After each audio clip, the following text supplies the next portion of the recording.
Kepada kelompok Marwah tunjukkan eksistensi kalian.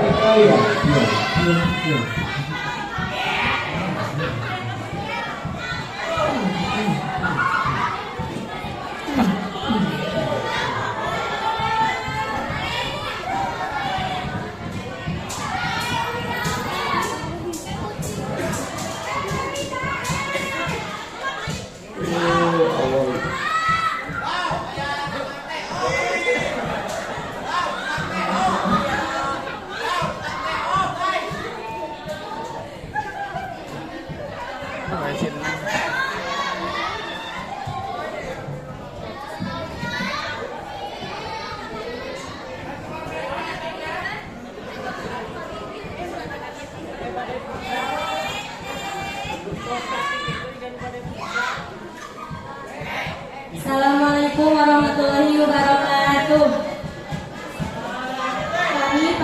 Kami perwakilan dari kelompok Marwah akan menampilkan sebuah drama yang berjudul Antara Cita-Cita dan Realitas Seorang Anak Buruh yang Harus Masuk Pondok Pesantren. Saya di sini berperan sebagai Ibu Denur.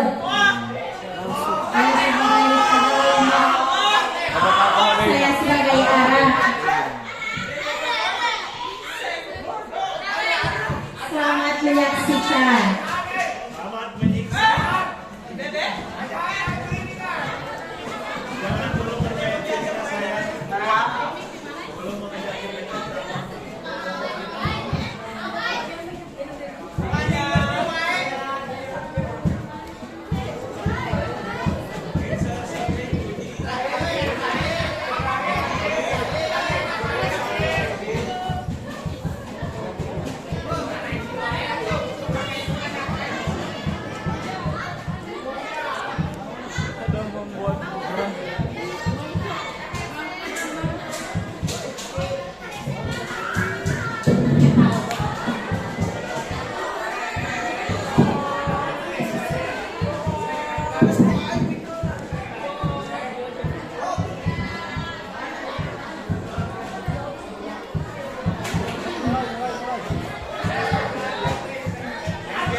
Pada drama malam ini kita akan mengangkat sebuah cerita perjalanan hidup seorang dokter yang berhasil mendapatkan beasiswa S1 jurusan kedokteran umum di Universitas Indonesia karena berhasil menghafalkan 30 juz Al-Quran, lalu melanjutkan S2 spesialisasi tulang di Ozu University karena berhasil mendapatkan beasiswa di LPDP Santri. Kisah hidupnya akan kita lihat setelah ini. Silahkan dengarkan dan nikmati. Namanya Ara. Dia adalah anak yang terkenal cerdas di sekolahnya. Namun orang tuanya sudah tidak lengkap. Ayahnya meninggal saat dia masih di dalam kandungan. Jadi ia hanya tinggal bersama sang ibu. Ia pun tak punya saudara, anak pertama dan satu-satunya. Ibunya adalah seorang buruh, petani. Dia adalah anak yang lahir dari keluarga sederhana. Namun ibu Ara adalah orang yang jadi beliau berharap bahwa Ara suatu saat akan menjadi seorang yang cerdas dan berguna di masa depan. Waktu itu, Ara duduk di bangku kelas 3 SMP. Belum lagi ujian nasional, dan ia belum menentukan pilihan untuk melanjutkan sekolah. Ketika itu, ibunya memanggil Ara. Mereka berbincang-bincang dengan sembari menikmati sepenggal keputusan.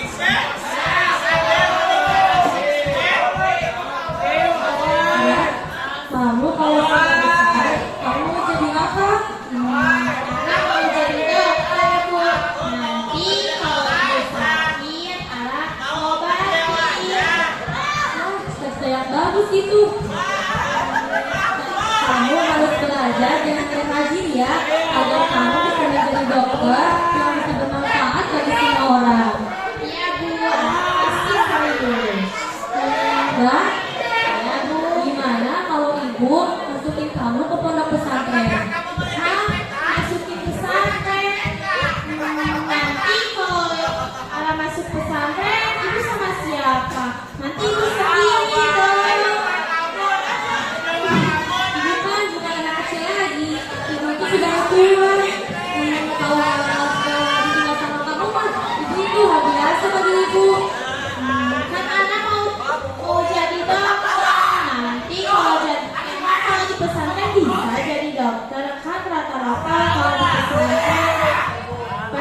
Ustaz dan itu bisa enggak? Karena itu bisa enggak? Tidak sekarang ini banyak orang yang punya ilmu banyak, pintar yang ilmunya tapi bodoh dalam ilmu agamanya. Nanti kalau anak masuk pesantren, jadilah dokter yang salihah, yang bisa memanfaatkan ilmunya di jalan Allah. Nah, pesantren itu kan tempat ilmu agama. Jadi kalau kamu masuk pesantren, kamu akan mendapat ilmu agama. Dan kalau kamu sudah mendapat ilmu agama, kalau yang lain juga bisa ikut lah. Tapi Bu, ya sudah, kita saja dulu nanti. Semua taruh tangan kamu ya.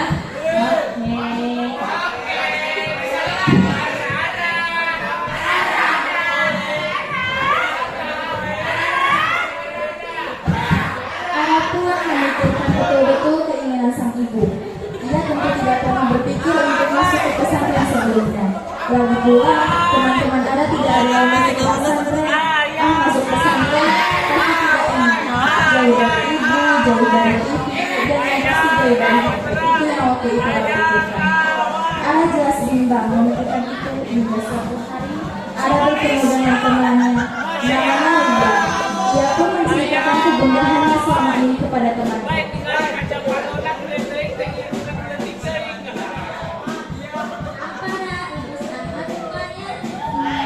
Gini Wadi, masa aku disuruh masuk pesantren sama ibu?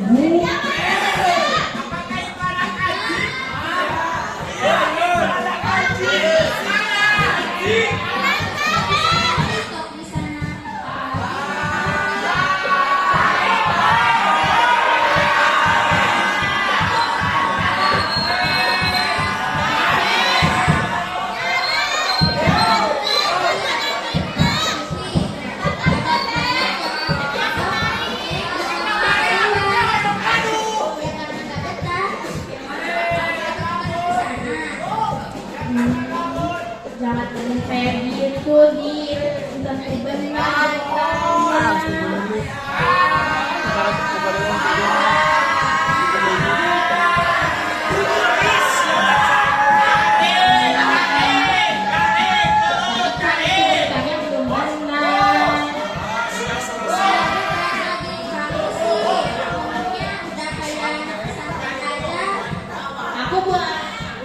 Aku bukan membela pondok, tapi aku membela kebenaran.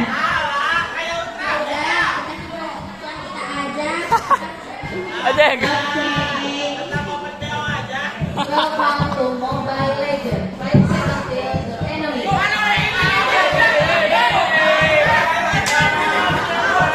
Saya tetap butuh pemikiran tentang permintaan ibunya untuk masuk ke pesantren. Ia masih bimbang. Di satu sisi ia hanya menikmati masa mudanya dengan kebebasan seperti yang selama ini dijalankan oleh ibu. Tapi di sisi lain ia sadar betul bahwa kebebasan itu semua bisa akan memperburuk masa depannya, akan memperburuk mimpi-mimpinya hingga akhirnya arah jatuh dalam keperluan.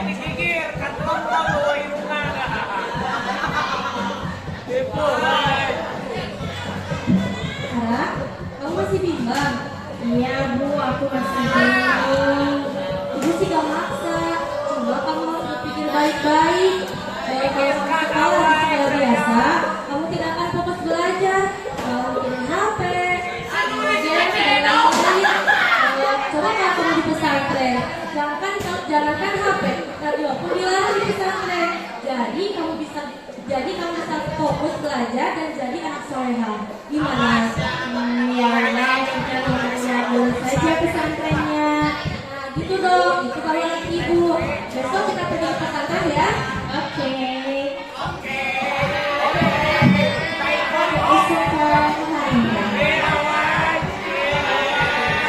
Di pondok tersebut, santri-santri sedang melaksanakan kegiatan-kegiatannya masing-masing.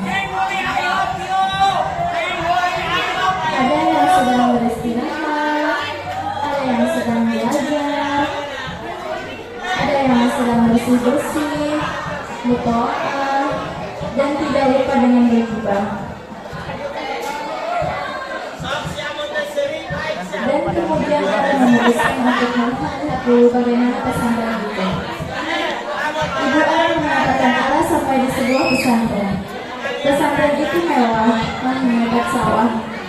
Pesantren dikelilingi dengan kebun, ada lapangan paping di tengah-tengah pesantren. Lapangan itu dikelilingi dengan beberapa pohon kelapa. Ara dan ibu menemui seorang ustazah yang bertugas untuk menerima tamu. Mereka bertanya-tanya banyak hal tentang pesantren. Sampai kemudian Ara memutuskan untuk masuk ke pesantren. Setelah akhirnya Ara memutuskan untuk mendaftar di pesantren. Ia harus benar-benar masuk ke pesantren setelah menerima surat kelulusan saat ujian nasional selesai dilaksanakan. Hari-hari paling berat adalah hari di mana ibu Ara harus benar-benar jauh dari Ara. Hari itu sang ibu mengantarkan Ara ke pesantren setiap lepaskan anak sematawayangnya untuk menuntut ilmu dan jauh dari dirinya. Bersiap melepaskan anak sematawayangnya untuk menjadi para pewaris Nabi Muhammad SAW. Nah, jangan sia-siakan usaha ibu ya. Ibu hanya seorang guru. Kerja ibu cuma sebagai guru. Punggung ibu selalu dibakar matahari. Pergi pagi, pulang sore-sore. Kamu di sini belajar yang rajin ya. Kamu harus bisa menjadi dokter.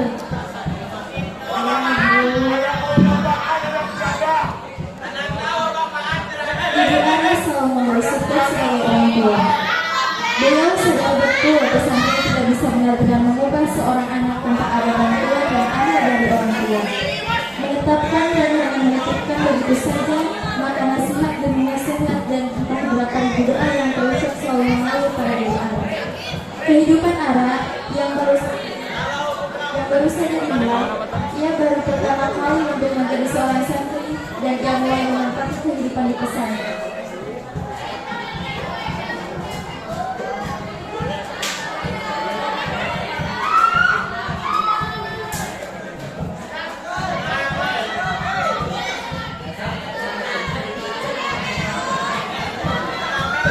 Kehidupan Ara yang baru saja dimulai, ia baru pertama kali untuk menjadi seorang santri dan ia mulai menempati kehidupan di pesantren.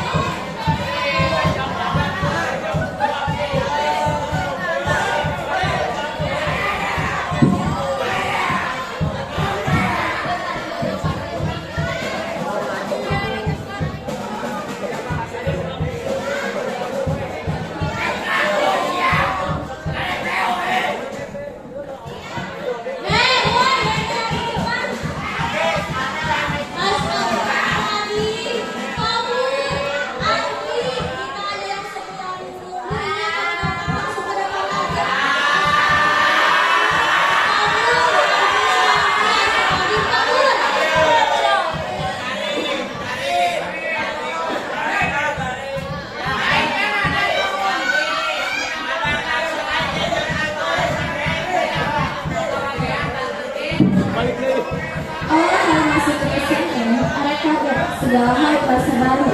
Mandi antri, makan antri, semuanya serba antri. Bahkan ada rasa tidak betah ingin keluar saja rasanya. Apalagi ketika melihat teman-temannya sudah banyak yang keluar dari pesantren. Kami tidak tahu. Tapi itu semua menghilang ketika Ara melihat bagaimana perjuangan ibunya memasukkan ke pesantren untuk dirinya. Hingga akhirnya Ara tetap harus berusaha untuk bertahan di pesantren. Kuncinya ada dua. Yang pertama, sabar. Disebutkan dalam Al-Quran. Suhendro. Artinya, barang siapa yang bersabar, pasti dia akan mendapatkannya. Yang kedua, bersungguh-sungguh. Manjada wajada. Manjada billah. Disebutkan dalam Al-Quran yang artinya, barang siapa yang bersungguh-sungguh di jalan kami, pasti kami akan tunjuki jalan baginya, agar Allah menunjuki dan memberi apa yang kita inginkan. Maka dari itu, para santri sekalian, mari bersabar dan bersungguh-sungguh agar Allah menunjuki dan memberi apa yang kita inginkan. Wallahu a'lam bishawab.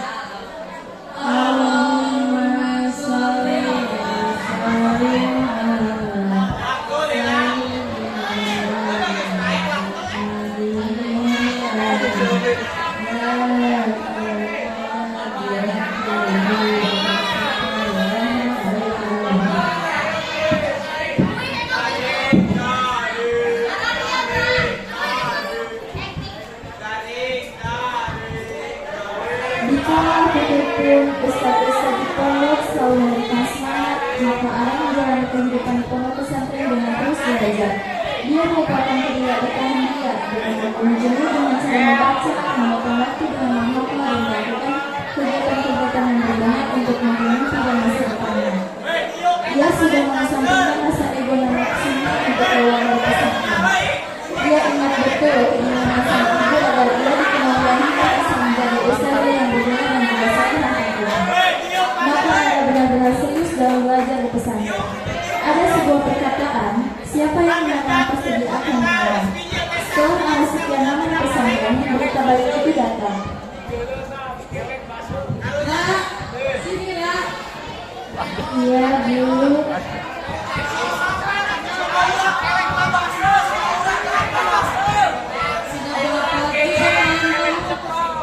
Alhamdulillah Ustaz, sudah menjadi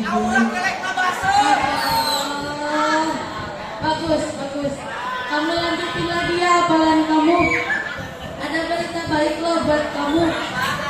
Salah satu universitas mengadakan beasiswa ke jurusan dokter bagi siapa saja yang Afi dan Habibah. yang benar Ustaz. Iya benar, jadi kamu lanjutkan lagi ya hafalan kamu. Nanti kami bantu agar kamu mendapatkan beasiswa tersebut. Ya Ustaz, insya Allah doakan saya. Iya, saya doakan.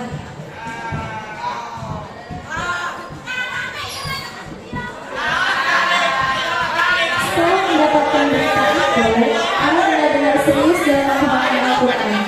Ia berusaha menyelesaikan 10 juz terakhir dalam surah Al-Quran melalui doa hafalan-hafalan maknanya sudah dihafal. Ara benar-benar harus meraih mimpinya. Ara benar-benar harus menjadi seorang hafizah itu tekadnya. Ia sadar betul ada orang-orang yang patut ia banggakan, ada orang-orang yang patut ia bersenyuman. Maka Ara lupa dengan lelah, Ara lupa dengan tentang santai, Ara lupa tentang semua itu. Yang Ara tahu adalah berusaha, yakin dan selalu bertawakal kepada Allah Subhanahu wa Ta'ala.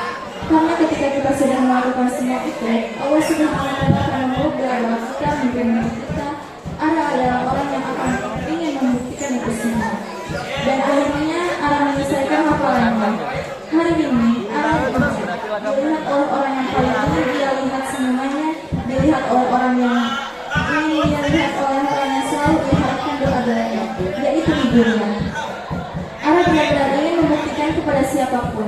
Ara benar-benar ingin membuktikan bahwasannya dengan doa usaha tidak ada yang tidak mungkin di neraka bumi.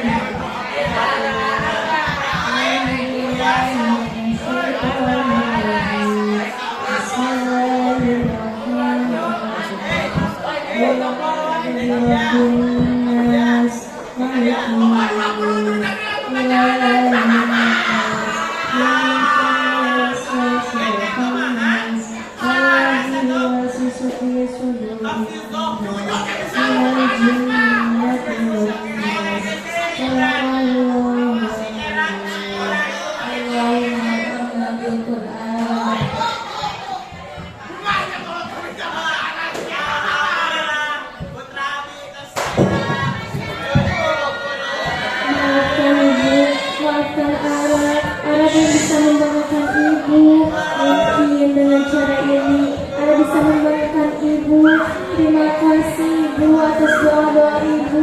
Maafkan Ara kalau Ara belum bisa, kalau Ara menjadi anak yang nakal ibu. Ibu sudah mengajarin apa yang saya lakukan kepada ibu. Terima kasih ya, kamu sudah menjadi anak yang soleh.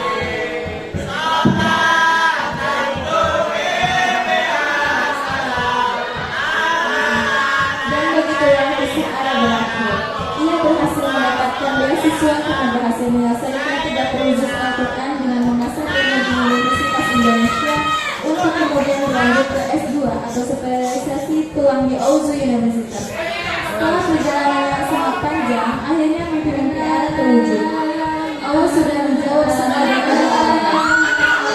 Pesan yang kami dapatkan di dalam ini adalah tidak ada yang tidak boleh di dunia ini, tidak ada yang tidak bisa dilakukan ketika kita semua mencari jalannya. Dan jangan pernah menyalahkan keadaan yang harus ada pelajaran.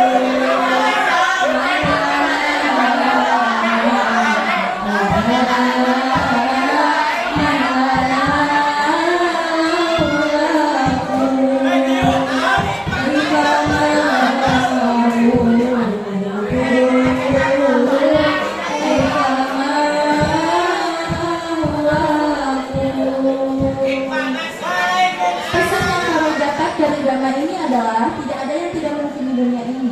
Tidak ada yang tidak bisa dilakukan ketika kita masih mau mencari jalan.